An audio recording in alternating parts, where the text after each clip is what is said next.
Yeah, so I think the first thing is my heart is to one, honor God. The second thing is to live out that purpose. And in living out that purpose, I do honor him.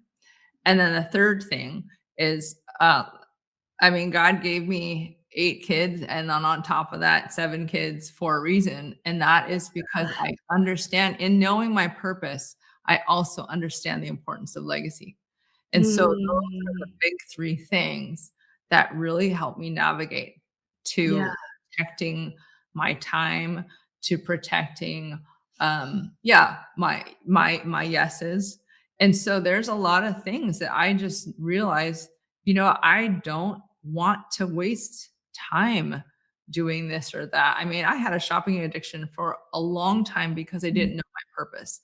And mm, so trying to quit and trying to do the right thing, it really wasn't until I started realizing, gosh, Lord, you've made me for this. There are certain things that you're specifically calling me to. And so when I started pursuing those things, it mhm. wasn't like, oh, I gotta give up the shopping addiction. It was like I started living my purpose, that those things that were so tempting at one time Yeah, were really just kind of fizzling out. I'm like, I don't have time for that stuff. Like, I know now what I'm called to do. I know my purpose. I want to do that. And so, yeah. so many of like roots of addiction have to do with just not knowing who you are.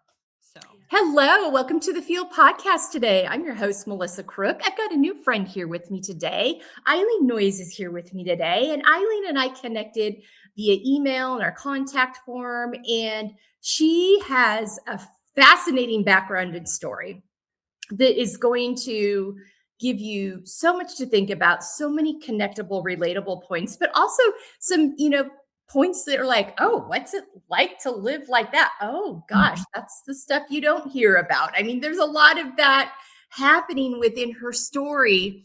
So it's going to be fascinating to hear her unfold that with us as we go through the talking points today. She's got her own podcast that she does. She has taken her story and really, like so many amazing women we know, is now utilizing it to help and Mhm. share other women and know that we've got safe places to land together and support each other and show up for each other.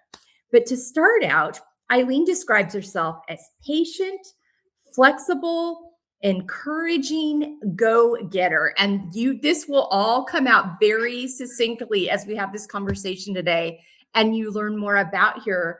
But Eileen, welcome to the Field Podcast. Thank you so much for having me, Melissa.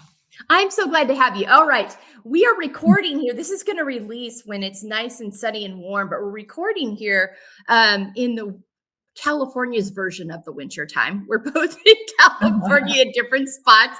I'm stuck in the fog in Fresno. I think her weather's a little better than mine. The rain Oh, has a lot stopped. better, actually. Yeah, yeah. We were just at The the beach yesterday. Oh gosh, that's the beauty of Sorry. SoCal is that you can have those rainy, stormy days, but then it can bust out and be in the 70s and sunny the next day. So, Yeah. um, so we come to you, but we're gonna have a great conversation today. You have a fascinating background, um, and so I wanted to start with prioritizing self-care in your life and how Mhm. you've learned about this, grown into this. Um, and just share your story with that and what it means to you because you have a lot of balls in the air Mhm. with large family and people you're taking care of, but also learning the importance of taking care of yourself and the work you're doing now. So talk to me about the evolution of this. Evolution of self-care, is that the question? Yeah. Okay, well, I think that there has to be some sort of background. So, I Yeah. take it no one knows anything about me except what you just introed, correct? Yep. Okay, so, my name is Eileen Noyes. I'm in my early 50s. I have 8 kids of my own. I've been married, it'll be 5 years, to Michael, who has 7 of his own. Wow. So in that, we have our stories, there's obviously a reason why we're both starting all over together. So if I can go back into that background a little Yeah. bit. So Absolutely. I was married for 16 years in the kind of the limelight, I guess you could say. It was with a professional athlete. And so yeah, so we lived life. We obviously had all 8 kids. But that ended, unfortunately, about 7, 8 years ago. We went from a contrast of a marriage that was, we were both Christians, and we had a biblical marriage. When I say that, it was really one man, one woman. We were very outspoken about our faith, and unfortunately, after 16 years, that totally took a turn to where this teaching that he started to follow said women weren't created in the image of God. Basically, our value was just to cook, clean, and have babies. Polygamy was now okay. I was property, the kids were property. And so it was like night and day different. And so I came to a crossroads, and just really losing my voice in that. So I Yeah. came to this crossroads of, okay, this is not what we had, like that was not our covenant, that was not our vows. And in that, actually, it was more of waiting for him to come around. It wasn't me just choosing to walk Mhm. away. But in that, there was just a volatile time where he wanted to take us to this teaching, to this. I call it a cult. I mean, it looked like a cult. It was just Yeah. that's how I see it. So I'm protecting myself in saying that I call it a cult. But he wanted to take us there, and I knew it was unsafe. Mhm. So we just came to this place of we had to have an escape plan in the Mhm. hopes that he would come around and that we kept ourselves from this place.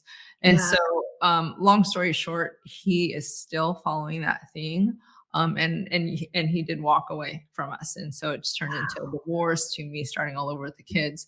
And so again, getting back to your question of self-care, and you talked about the evolution of that.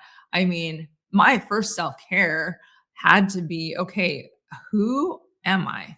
And it Mhm. really, my faith is everything. And so it really I had to go to my creator and say, okay, who am I? Am I like, do I have a relationship with you? Am I like of no value except to just be kind of the property for another person? So I had to go through that. So the self-care was setting all things aside to just Mhm. find myself, find Mhm. my identity, find my voice. And so that it started there. And so it was me gaining strength to just put all these voices, some were well intended, some were super false and a whole lot of lies, and just anchor in my faith in God and who he saw me to be. And so just from there, I think, just like I said, going through all that self-care now is really, it's not it's so much more than like getting my nails done or getting my hair done or getting massage. It is really like allowing myself time to do the things that fill me, to live out my purpose. And that shows up in so many different ways. Yeah. But really that's what it is taking the time to say, you know what? I am wife. I am mom. I love to do all these things. I love to serve people, but I do need time to, and it's such a, you hear it, but it's so true. It's like, I need to put that oxygen mask so that I can be better for everybody else. And so Yeah. it is fulfillment for me, which allows me to be a better everything, better wife, better mom, motivated, with dreams and goals, and it's exciting. So I don't know, I just see life in a whole different way, but self-care and really taking time for yourself is such a big part of that. So Yeah. Sure. Yeah. You really had to come back home to you Mhm. and tap back into the source to remind yourself that you were valuable, that you Mhm. weren't just somebody's property, that you were beautifully and wonderfully made. Yes. And you had to come back home to that. I'm so glad you brought that up because I think it's true self-care where you truly know your value and Mhm. know the importance of prioritizing your wellness. You got to start with that coming home to yourself piece. Mhm. Yeah. This goes nice. Yeah, I mean, I think that's just or it won't be sustainable because we Mhm. prioritize what we value. Yes. Um, and that has to start with us going into healthy boundaries. You had a stark point here where you had to make some really difficult decisions about the line. We got to draw the line here. Did this Mhm. just can't do this anymore? You trusted yourself, you trusted your instincts, you trusted like this is not what we were made for. This is not going to be safe for us. This has gone from being something that feels really divinely guided and inspired to something that feels very unsafe and man-made, Yes. kind of using, and we see this so many times in different cults, religion spaces, where they take the parts that are convenient for them and weaponize it to try to get people to do things that are very unhealthy and very unsafe and not at all what God intended Yes. For for us. But when you've been with somebody for that many years and you have these this family together, that's hard. And also, probably a little scary. I mean, and you're not Yeah. sure how he was going to respond to all this. So talk to me about that first boundary. I call it a boundary, but that first kind of line in the sand you drew and what you learned from that and how you kind of utilize those healthy boundaries in your life now moving forward. Well, I think, in terms of boundaries, I had to look again at the source.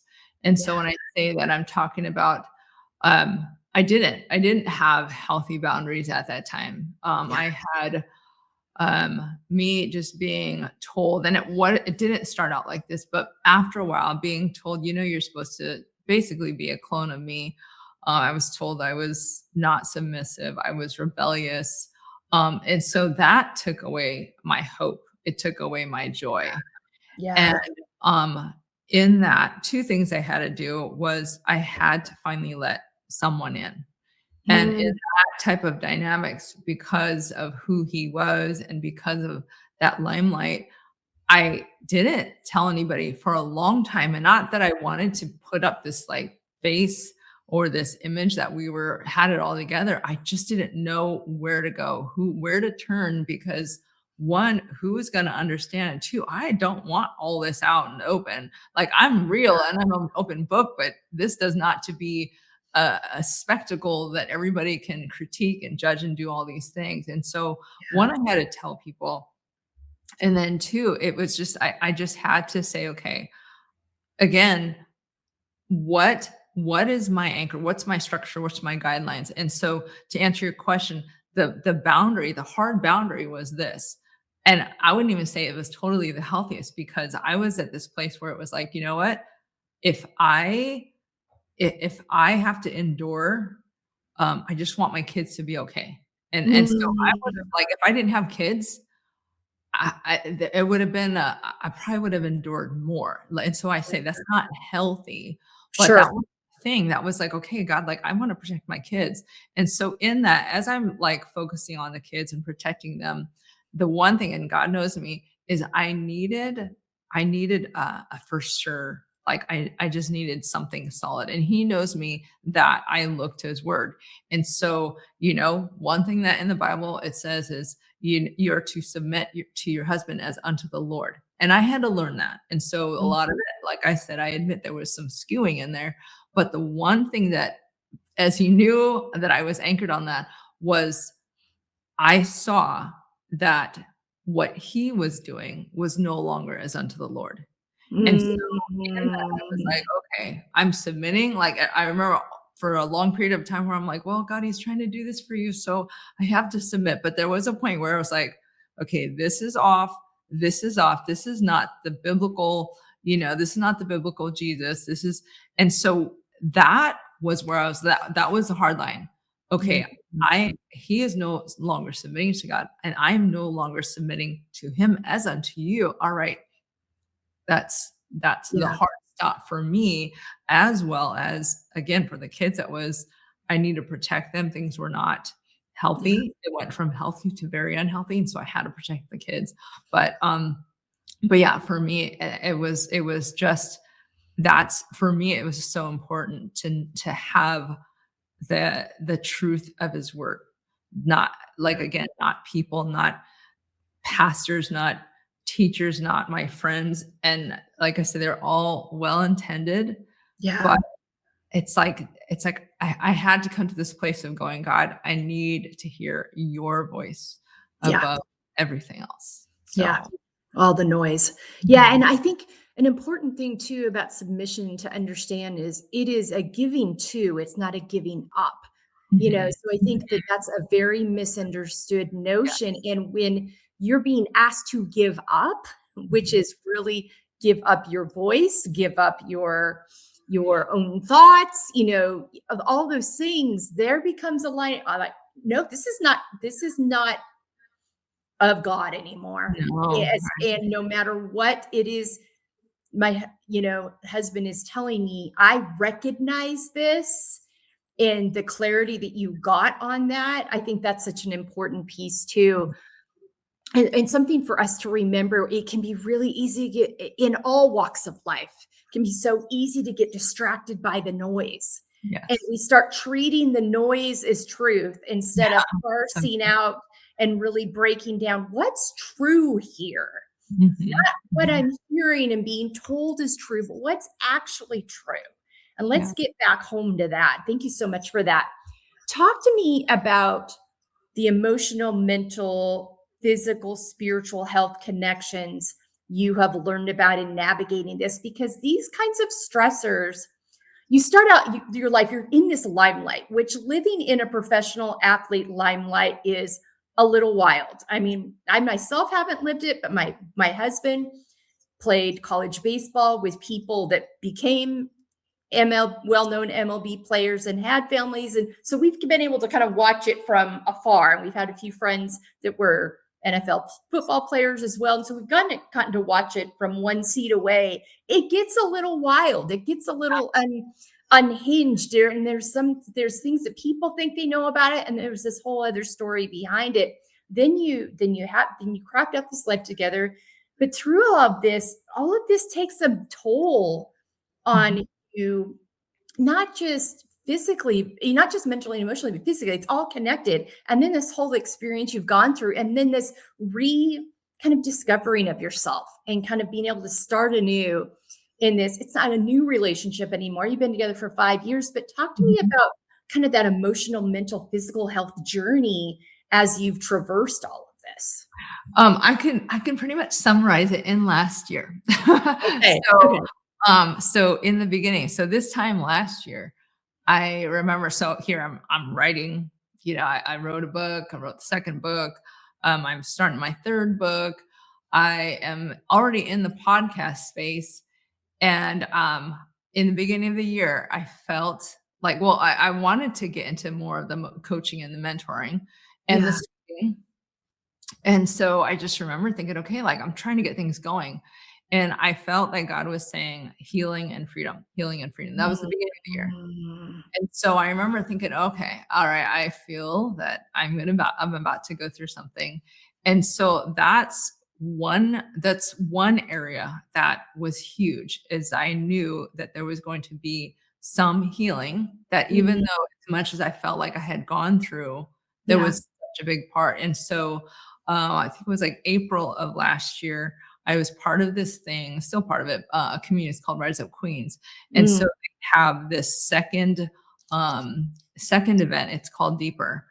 And Mm. so basically during those 4 days, you are going deeper. And I knew it, and I knew I had touched upon some things, but one big area of healing for me was the fact that when I went through my hardest moments, I called it soldier mode, meaning that I put all my emotions aside and I Mm. just wanted to obey God. And so in that, I chose to, forgive. I chose to praise God. I chose to um, pray for my ex, and choose joy and thankfulness and peace, and just focus on the kids. And so I never let myself feel. And then not that I wanted Mm. stuff, but I was like, dude, I'm in war. And so, we're talking 6, 7 years later, that Yeah. last year, he said, "It's time to give this to me." And so there was Mhm. a day where I had to finally just be mad, and Mm. and everything that went through my head, like, I had to go through this. You said this about me. That's not true. This happened. That's not true. You put me in a situation, I had to start all over again. These are the things the kids didn't get from you. And so I had to, like, in a healthy way, let Yeah. it, and that Yep. was 2 to 3 days of crying, and it was just dealing with the mess, and I had to take out, it's like, literally, it felt like all this emotion and all these things, it was this, like, garbage bag that I had to take out of my body, Mm. and I didn't realize how much that was impacting how I showed up for this marriage, how I showed up for the kids, and so the healing and freedom actually was, the healing led to freedom. So there was that one piece. And then in the middle of the year, God said, as I'm still striving to do all these things, he said, "Hey, clean house." I'm like, "Okay." Mm. I'm like, "Well," and mind you, okay, so we moved from Wisconsin to California, and and it was just hit the ground running. So we Yeah. had some things in our house, our big house, that we just did not do. Like, we had lights that never got fixed, toilet toilet paper holders that were never fixed. I mean, just a bunch of stuff. And so when he said specifically clean house, I remember telling my family, I said, God is saying clean house. I said, I feel like there's something more. And they're like, well, duh, like, clean house, there's 10 of us, And I said, no, there's there's something deeper. And Mhm. little did I know that when he was saying that, and we literally started cleaning house, he was showing me such a deeper picture of that. So Mm. when it was start in the garage, go to this area, get, I mean, bags of clothes, bags of things in the kitchen, all messes everywhere. And so then he went from cleaning house, literally getting rid of stuff, addressing the messes, to, okay, now that the place is somewhat clean, now you're going to see that I'm going to have you operate differently. The kitchen is going to operate differently. You're going to have strategies in place. The pantry, you're going to put things in order so that you save time, so that you keep your peace. And so he's showing me, address the mess. Then we're going to deal with order and function. And now you're at the maintenance place. So things started being put up on the walls, rooms were becoming rooms. People saw this is how it's supposed to look, so that you see the messes Mhm. quicker and you get rid of them quicker. So that was a maintenance point. So as he's talking me through all this, he had me write down, and he said, "Look, do you see what I'm doing?" He goes, "This is Mhm. what you've prayed for." Because my prayer was, "Lord, if I start coaching, how is it going to look?" And he Yeah. goes, "I just gave you the framework. Clean the mess, create order, establish order and function, and then you're going to create a sanctuary of my peace, my glory, and my presence." And Mm. so he started at the home, but he Yeah. was talking about the home, Your his home. home, Yeah. your temple. And it was so crazy. I'm like, oh my gosh, what a simple concept. And it was Yeah. so, from there, it was so easy to understand and grasp, oh, okay, this is cleaning house of your spirit, your soul, and your body. And that's what my coaching program is. And so Mm. it's like such a simple piece, but it had to start there, because that's what we're called. We're family devoted women, and there's such a connection to the home. And so everybody may not be, I know for me, I was insecure because I was a stay-at-home mom, and I had one full-time job before I got married. And Mhm. so there's this piece of, like, if I had approached it in any other way, I would lose some people. But Mhm. if you're a family devoted woman, then the home is just a part of you. And so it would just resonate, and it would just understand. It's so funny because I have, before I knew it was going to be something that I was going to do for my coaching, I would just post pictures on Facebook. And it was like, oh my gosh, check this out. I suck at decorating, but look what I did to this room. Look at this. And people were so drawn to that, that Yeah. when it came to having calls with people, I asked them, like, what was the draw? Why did you call me? And they would say two things. One, people from Wisconsin who saw me from a distance and saw, Mhm. like, my journey. Sure. They were a lot of those people. But the other ones were just women who'd go, "Well, I was looking at your pictures on Facebook and how you cleaned your home." And they're like, it just hits, it just resonates. And Yeah. so I thought it was just so, like, interesting how God had done all that.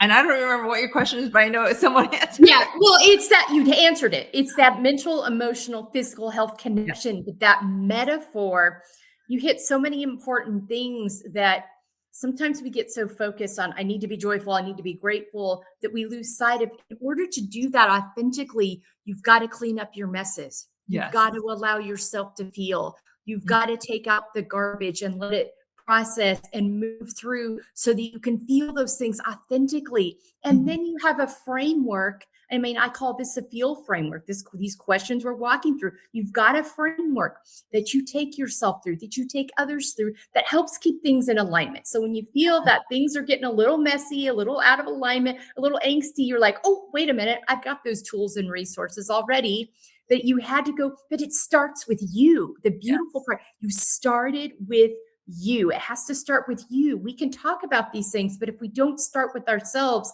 we're not going to be able to effectively walk and lead others through it and bring them along with us. It has to start with us. That was a beautiful explanation of that. Thank you so much for sharing all of that.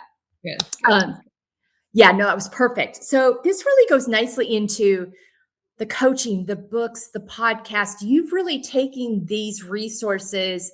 And to me, this is really how you authentically show up unapologetically for yourself and for other women. You've really become, created this space for that. When did you decide that it was time for you to do that? Did you have like a point where, like, wait a minute, I've learned a lot here about myself. I think that in this new season, it's Mhm. time for me to make this available in other ways as well. Was there kind of a timeline that you decided that? I didn't plan on a timeline. I just know that, so when I was going through my hardest time, I remember saying, "Okay, God, if I'm gonna go through this, then get Yeah. glory." So there was, I think, gosh, after we had left, there was 2 years of, I would call, surviving, meaning that I had to Mm, be mom and dad, I had to get my bearings, I had to just focus on the kids. And then I started stabilizing. I was taking care of the kids. We were in a new home. And then I met my husband, Michael. And then we started to get into this place at the time, it was like, okay, I am somewhat thriving. And so we were just at a healthy place in Wisconsin still. And I remember, so again, my faith is everything. And there was just this feeling, and not just this feeling, but just, what we call, prophetic words that yeah. were coming up, things that we're just told, this is what you're going to do. This is what it's going to look like. And at first I was excited because I would hear, you're a strong woman. God is going to use this. And I was excited. And then as time goes by, and one thing that, I actually heard is, you're going to be a voice to many, to many, Mm, it was almost like the masses were what they were saying. yeah. Yeah. I was like, how the heck? I'm like, I'm in Little Green Bay. What the heck? Like, how can that even be a thing? And so there was a time as I was going through this, I just remember hearing God say, okay, now it's time to start writing. And so I did Mm, that. So that was, oh gosh, let's see. That was back in about 2020. mhm, And so I started writing, and I remember thinking, this is going to be a memoir. This is going to be about all the things that God has gotten me through. It was not about, like, at all, like, the bad things, but I just wanted to share, oh my gosh, look at all the good things that happened in the midst of this crazy stuff. yeah. And God said, pause, not that book. And he says, I want you to Mhm, write to these pro athlete wives, and I want you to mm, share that you understand them, that you have an outlet that they can go to. Build trust. Don't come too strong. Don't come crazy, because they're gonna be like freaking out. And mhm, so that I was just following his leading. And then mm, from there, I felt like, well, I knew everything was moving toward, we were gonna move to California. And so mm, that, and then from there, it was just like following his leading and prompting to the different open doors. So the yeah. podcast, I was saying, Eileen, you have, you know what you're doing, what you want to talk about. You just got to put in a little pretty package and share it. And so I'm still doing that. So I would say I'm still in this process of, uh, Yeah. doing all these things, which I get, because it's like you said, I have to be equipped. I have to go through it. I'm getting into these different phases, speaking, the coaching. And as I'm putting those pieces together and as I'm building confidence and I'm getting everything, exactly where they should be, not exactly, not perfectly, but as I'm establishing these things, then I see that those doors are opening.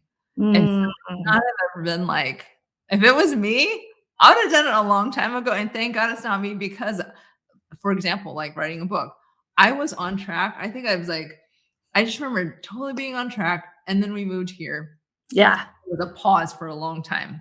And so when I finally got done with the book, I was going, gosh, there were so many things I didn't know when I started the book that I had to go through different experiences that were now in the book.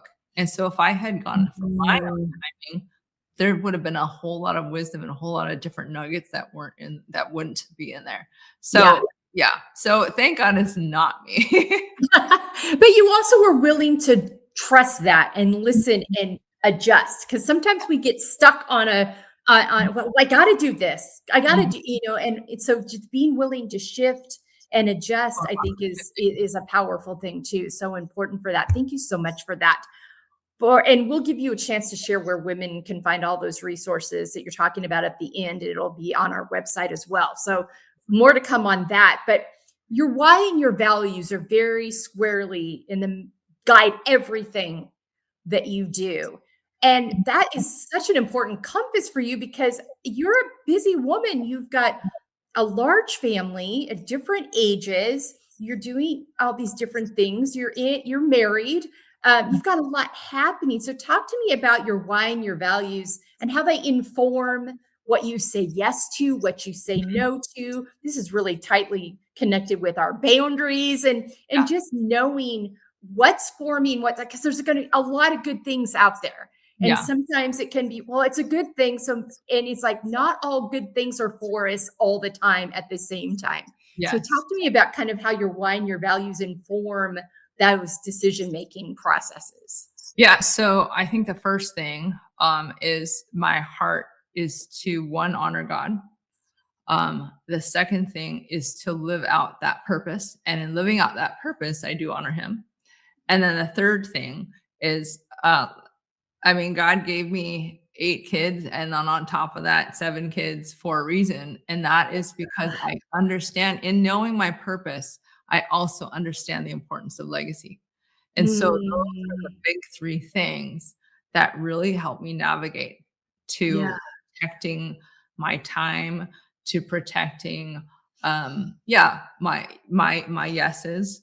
And so there's a lot of things that I just realized, I don't want to waste time doing this or that. I mean, I had a shopping addiction for a long time because I didn't know my purpose. And Mm, so trying to quit and trying to do the right thing, it really wasn't until I started realizing, gosh, Lord, you've made me for this. There are certain things that you're specifically calling me to. And so when I started pursuing those things, it mm, wasn't like, oh, I gotta give up the shopping addiction. It was like I started living my purpose, that those things that were so tempting at one time yeah. were really just kind of fizzling out. I'm like, I don't have time for that stuff. Like, I know now what I'm called to do. I know my purpose. I want to do that. And so, Yeah. so many of like roots of addiction have to do with just not knowing who you are. So, Yeah. Yeah, that's such a good point. That it comes back to what we've been talking about all along is knowing who you are and what you were made for and tapping into that and trusting that. So good. Living out of your expectations versus other uh, people's expectations. That's been a huge part of your journey. Talk to me a little bit about that and how that's played out for you. I think that I've had lots of practice of learning to just go, you know what? I don't care. I can't care about what other people think more than what God thinks. And Yeah. it's not it can sound super insensitive to some people. Mm, But again, when it comes to okay, what am I made for? What am I called to do? And so in saying that, when I say I had a lot of practice, as you're stepping into that world of the limelight, all eyes are on you. You're supposed to look a certain way. You're supposed to act a certain way. Yeah. If I didn't know who I was, and there was definitely a time where I didn't, you're caught up in so many things that really don't matter. You Mhm. get caught up in your looks and your appearance and the money and the stress of family expectations, which are huge, um, to never be good enough. That is very much, Mm. it's just all in your face. And so, that kind of that, and then just seeing like I had to put blinders on to all that, everybody Yeah. else's expectations in that world. Then it came to as my own spouse is saying, you're this, you're that. I had to again go, okay, wait, who am I really? And so Yeah. not only did I anchor in who I was, but I also had to have thick skin Mhm. and a forgiving heart, but there also had to stay soft to the things of God and to the things that were really crying out to me in terms of needs, like my Yeah. kids, like other people that needed me. So it's just a lot of, just kind of learning through the process of all that stuff. And so, when I talk about like not only my ex, but there was a lot of people in that cult kind of situation that Sure. telling me that I was, ruining my home. I mean, it's all over YouTube. It's all over, you know, all like Facebook at the time. And so I had to just learn to just, yeah, tune it all out. And so like I said, I've had a lot of practice too, even family, there's a lot of times you love your family, but sometimes they just want what they want, or I mean, we're talking expectations, a lot of Yeah. that is there. A lot of it is them not knowing what you both ways, like them not knowing what's going on, what happened with me. I mean, in my situation specifically, there was just a lot of family, not my immediate family. Thank God they Mhm. understand everything. But outside of that, there's just this not, there's just a lack of understanding, a lack of True. just what went on. And I don't really want to share it anyways, unless they Yeah. ask me. But so there's just different things of just boundaries. And I say that because a lot of times this is what we do. We waste a lot of time trying to defend ourselves and trying to convince people to understand or to think the way why you do what you do. And you know what? We don't have time to convince everybody to No. think a certain way or to understand our point of view, because they're going to think what they want Yeah. anyway. There's not Yeah. much we can do to kind of change it, and it's Yeah. not our place. And so I feel like there's a lot of time wasted doing that, to where it's like, Yes. I don't need to do that. That's not my battle. Yeah. We can be the over-explaining champions of the world, and Mhm. we can exhaust ourselves doing that. I have gone through that, and you have to get to a point where you just have to release that. Like, Yeah. that is not mine, and Yeah. that is not my responsibility to try to talk them into or convince them. I know what I need to do. I'm Yes. trusting that, and it's what they do with that is up to them. It's not my responsibility to waste a lot of time and energy on that. I think that's something that we have to learn, sometimes, so many times, because that tends to be our inclination. Thank you so much for that. That was so helpful and really insightful. This goes nicely into embracing layers. And I talk about layers, and these are all the pieces and parts and chapters and people and decisions that make up a life, that make up our story. And for us to get really comfortable in our own skin and really know our value, and really I had to shift to a lens of curiosity rather than judgment about Mm. myself and the decisions I made. And like, I'm going to shift out of judgment and move into curiosity and meet myself where I was at that point in life, to help me approach it in a healthier way. So I no longer have those pieces and spaces where I have shame around Yeah. or embarrassment around, or I don't want anybody to know about. I'm just going to open my heart into this curiosity mode. And it's through that, I think, that we can really come to understand our value and really show ourselves a lot of empathy, which then in turn allows us to be empathetic and supportive of others. So talk to me about your layers journey, because there's been many layers to this, all this that you've walked out so far. Mhm. I think the biggest layering is understand. So this has to do with marriage. Mhm. So, after the layers come from this is how do I view relationships and how Mhm. do I'm going to, gosh, layers, we don't realize how many layers we have, and we don't realize how much it has to do with like different wounds. They're Yeah. just seeds that are planted a long time ago. I call them landmarks. I call them like a lot of times they're lies. And Mhm. so I saw how those played out. So, for example, the one thing that sticks out to me is starting in the second grade, there was a situation that happened with like just a friend situation where I came to this conclusion, gosh, I can't trust that person. So there Mhm. was already a thing of yeah, trust is not something that is just there.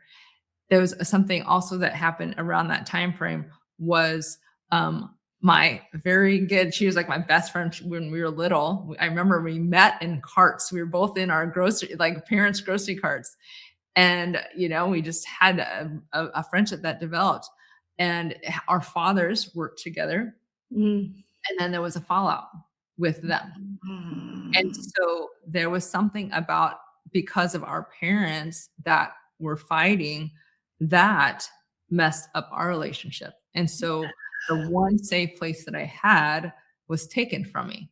And so Mm. in relationships, one, I can't trust people, and two, all relationships come to an end. And so those were the conclusions that I had.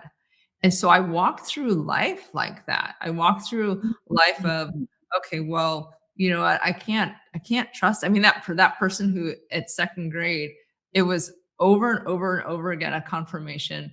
I can't, I can't put my heart into someone.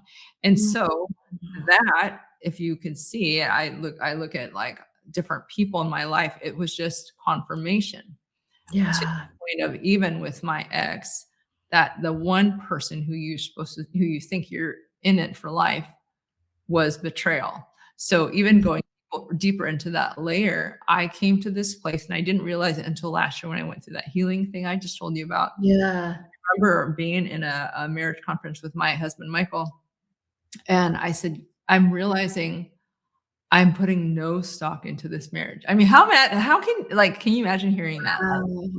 And as we had to dive in and, go through the layers, the reason why I said that was because I had this belief that all men who I put my trust in will betray me.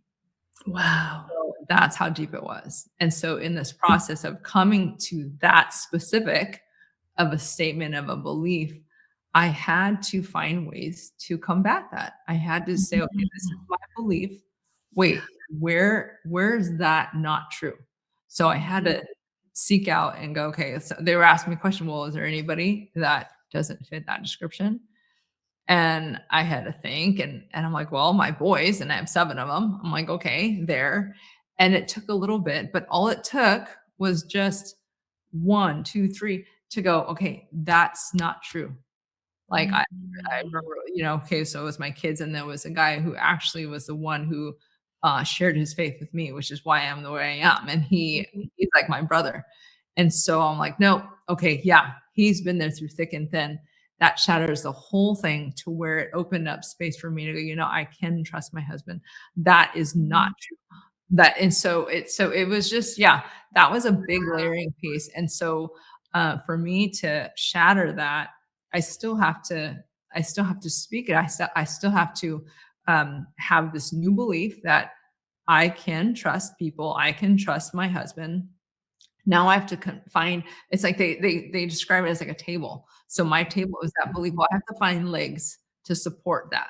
And Yeah. so when I start there and I say, "No, I love my husband loves me, he is trustworthy, he is from God," because I start saying it, I'm gonna look, and I'm sure you know this, like, our brains are gonna look for evidence for that versus Yep. me going, "I can't trust him, you know, I gotta protect myself," because if that's the case too, oh, I'll definitely find evidences for that. And so, Sure. yeah, so my words and my beliefs are so powerful. So I'm just, you know, changing those things, and that is for sure layers upon layers of pulling Yeah. out different lies and, you know, substituting, replacing them with truth. And so, yeah, that's probably like it's definitely a journey. It's because Yeah. of the different wounds that we both have. So, Yeah, that unlearning and relearning process. And I think that's such an important piece to remember that it's in process. And when we've lived one way for our whole lives, 40, 50 years believing this one way, it takes a while to mhm. train our brains and our nervous systems to trust and believe that new way, that unlearning and relearning. Thank you so much for sharing that. That was such a powerful example. This next one is finding empowerment, embracing layers. That's the Mhm. acronym field. That's what that stands for. You have, in my purview, in our discussions and having you here, you've really done that. You've really found that way in Mhm. your journey. And so talk to me about how that's impacted your relationship with yourself. And you've already really talked about how it's impacted your relationship with other people and how you've used that beautiful example you just shared with us. But are there any other ways that you've seen it impact your relationships with other people as you've come to this place? Well, the first part of that was like, how do I, you know, how do I see myself or how do I embrace myself? Um, I I love me. Like Mhm, um I love experiencing the layers and seeing um how I don't know, how I'm made, and mm, I just appreciate it, and, I know that I have a calling and a voice, and no matter how hard it gets and no matter what lies come my way, um, mhm. I know, like, I have truths that are anchored in there that, um, I will not I will not succumb to those things that I've been told, no matter who told me, whether I have no value or I have no voice or you're gonna end up alone, all those things. Like, I know, I'm too anchored in the truth of who Mhm. God is and who He made me to be, and I appreciate me, and so I Yeah. like me. And, one piece of it, which in terms of me, I mean, I've never really cared for my name. You know, it's not unique. Oh. It's not like I'm like, "Okay, what's," you know, I asked my dad, before, and he told me that it had to do with, some Irish singer. I know Mm, that Eileen is Helen. There's, like, the mhm. Irish, you know, thing. Yeah. Someone had told me, "You know what? God calls us this name for a reason." And so the lesson was to find out what your name meant. And Mhm. so in doing that, um, I found out that my name means light, torchlight, radiant, bright. Mm. As I was finding this out, during the same week, there was a guy at my church. He would see me and he'd go, "Oh man, you're so bright." And he'd pretend to put on glasses and he'd be like, "Oh." And there was a lady who was telling me, she was one of the ladies who was like saying, "Okay, this is what I see." And she kept referring to bright. And Mm. so it was during that time that I found out that my name meant all these things, and I was like, "Oh my gosh, how cool is that?" That really we truly have an identity, and it starts with our name, and so I encourage your listeners, find Yeah. out what your name means, 'cause it's gonna take you to a whole other level going, "Oh my gosh, this is like what I'm made for. This is," you know, there's something to my name that is deeper than just sounds pretty or whatever, you know? So, Yeah. yeah, so I that and then being me and accepting me, I know that my kids, you know, like I said, I've got 7 boys. Mhm. I know that they respect me, that they Mm. my daughter, we have a great relationship, and so I'm a better version of me that they just don't see me as the one who takes care of them and cleans and Mhm. cooks and all those things, but I know that there's an inspiration, for them, and Yeah. more importantly than anything is that I'm always pointing them to God. Yeah. But I think you brought up your kids, and I think they have gotten to see you evolve and grow and learn and shift. And it's such a beautiful example. Just like, oh, that's what you can do in life. We can make choices, we can shift, we can change, we can grow, we can move forward, we can heal. I mean, those are the things they'll carry with them, because we can say all the words we want to say to them, but Mhm. they'll remember what they saw and what was Yeah. modeled to them. And for them to be able to carry that with them is such a powerful image. Thank you so much for that. As we wind down here, what are 5 activities that nourish you? 5 activities that nourish me. Okay. I love to walk. I love to lift weights. That is my thing. I like to write. Um, I like makeup. How many is that for? Um, and I mean, I know that I really like doing this, or this is part of me, is music is so powerful. And for Mm, me, one, I love to play the flute. I haven't picked it up since, but there was a time where I knew that just filled me because I was learning. So the fact that I was like mm, teaching myself, that was really cool.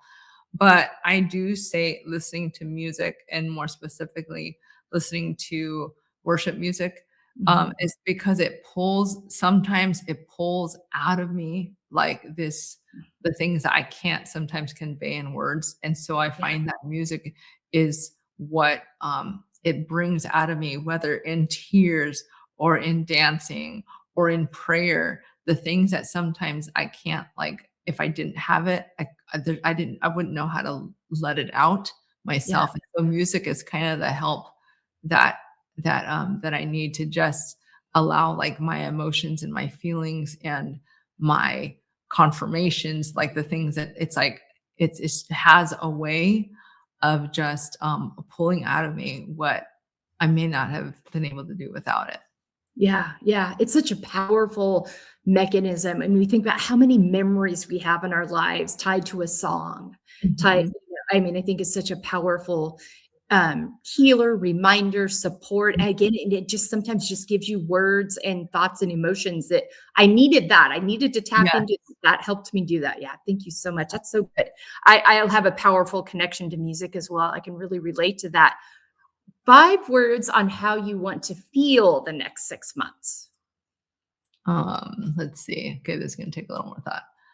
Um, content, Mm. confident. Let's see. How do I say? Well, laughter Mm. is one. Oh, something having to do, like, satisfied. Something about having Mhm. satisfied with where I'm at. Um, Another word. This sounds so, it's not a character trait, but this will show that I've met a goal, is actually a vacation. And so when I say Ooh. that, it is not like just vacation, but it's the vacation where it's like, you know what? After all our hard work, and for me, hard work of, like, putting all these things together, the writing, all that stuff, is the significance of vacation means that I am implementing the things that I've learned into coaching, into having a purpose that also not is just it's just bringing value that Mhm. people are willing to, I hate to say it, but to pay me for, Sure. because it's just part of it, is to say, Yeah, it is. I can relate to that. I'm worthy of my wages, and you know Yes. what? I want to be able to do something and give back to my family who has been here. And it's like to just be able to say, you know what, this is our reward. So, Yeah. Oh, that's so good. I love that. So good. All right, Eileen, tell people where they can find you and follow you. And again, this will also be on our resources page at embracinglayers.com. yes, so you can find me. LadyBellator.com is where that's just kind of like, at least right now, that's the main base. So Lady Bellator, I'm going to explain that really quick. Yeah. Lady, it means she's that royalty piece. So Lady Bellator, let me just say, lady means, yeah, the royalty piece. She's the queen. So she's feminine. Bellator means warrior in Latin. So Bella and Mm. then Tor. So Bellator.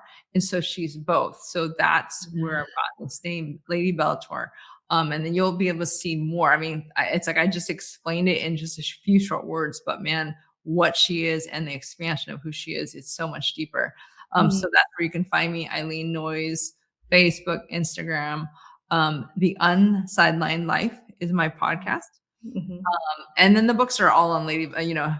ladybellator.com. Hello at ladybellator.com is where you truly can reach me. Okay. I have my assistant, me, we'll make sure we'll get the message. So that's where you'll find me. Great. One last thought you'd like to leave with our listeners today.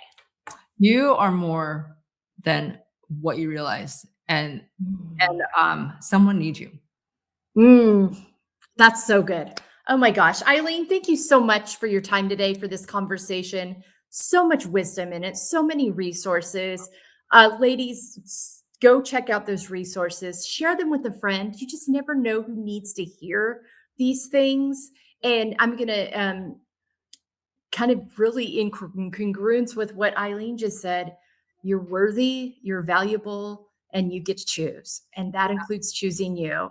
So, and there's so much more in you than you realize if you're willing to trust that, tap into that, believe in that. Take good care of yourselves, and we'll see you here next time on the Feel Podcast. Hello, and thank you so much for being with us today on this episode of the Feel Podcast. If you would like more information on how you can apply these talking points that I share with our guests in each episode to your own life, really utilize this Feel framework, go to embracinglayers.com, fill out our contact form, and let's set up a free 30-minute consultation to talk about how you can start living your most authentic, organic, healthy, feel-fueled life. Thanks again for being with us today. We'll be back to you soon with another episode here on the Feel Podcast.